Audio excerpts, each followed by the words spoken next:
Family, what's going on? It's Kyle Henderson of Bama Football on YouTube with a breaking update. Alabama tight end Josh Cuevas will miss the 2025 Iron Bowl. Now, there's been a lot of speculation about his injury. We don't know his exact injury just yet, but from the student availability report that's released on Wednesday, Thursday, Friday from the SEC, as you can see right here, he is listed for out for this weekend's game against the Auburn Tigers. We'll talk more about that in just a second and the impact that I think it could have in this weekend's game. Now, also listed as out is Cameron Howard, right? Defensive back. Ja Latham. A lot of these guys have been out for quite some time. Drake Kirkpatrick, we knew about the off-the-field issues. Also, this is interesting right here. Kevin Riley, Alabama running back. I didn't even see that until just now, but Kevin Riley is also out for this game as well. Interesting. Abdul Sanders knew he was out, and then Danny Lewis, another tight end, will be missing the Iron Bowl, and then Jeremiah Beeman, he's been out for some time.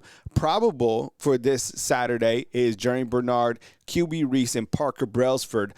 We are wondering about Parker Brailsford. He's been seen in a boot. He missed Eastern Illinois, as did Jerry Bernard, but probable a good sign as of Wednesday. So we'll keep you posted as we get closer to kickoff time with Jerry Bernard and Parker Brailsford, but I would imagine that those guys are good to go. Circling back on Josh Cuevas, Alabama's tight end, who I feel is an absolute playmaker for this team. I think there's serviceable tight ends, and I think there's playmaking tight ends, and I think Josh Cuevas became a playmaking tight end throughout the season. I feel that he's one of Alabama's top 5 wide receivers, a true weapon that, Ty Simpson likes to utilize. So not having him, that's a big loss, 100%. And I think guys who step up in that role, probably be a freshman, Caleb Edwards.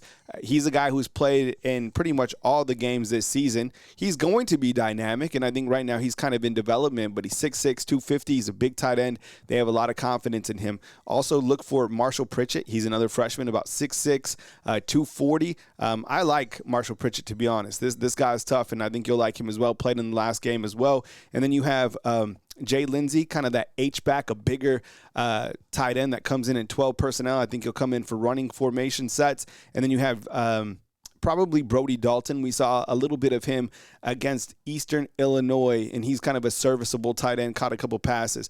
Kevin Riley, this is an interesting one. I have to be honest. I do like the way that Kevin Riley and A.K. Deere, the way they hit the hole, right? You have different type of running backs on Alabama's team, and I think Jam Miller is kind of all-purpose, and I know you have different feelings about Jam Miller because of his lack of production over the last couple games. I would agree with you. Right now, they're trying to figure out to try to get this running game going. Daniel Hill, they've got him in. We don't see a lot of production from him. It's not like he's having 100-yard games or anything like that.